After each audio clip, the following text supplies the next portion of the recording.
In looking at energy security, it really comes down to transport. And to understand transport, we must understand the nature of oil. First, oil is essential. It has thousands of industrial uses, and it's the most significant element of the modern transportation system. In a world without petroleum, the average standard of living would drop by 3/4 as everything from agriculture to plastic manufacturing simply stopped.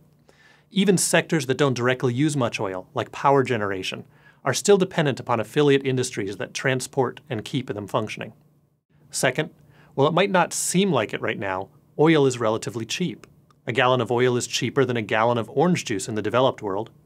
What that means for energy security is that it must be transported in bulk. With that in mind, let's take a look at the map of the world at night. This clearly identifies the world's primary technological industrial hubs.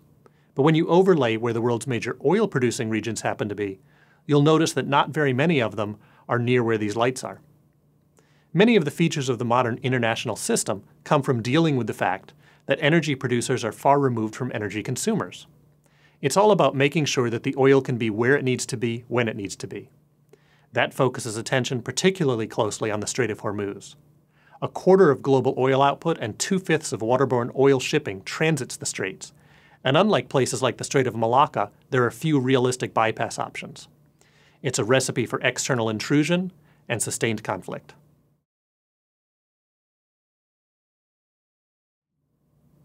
Two developments are currently underway.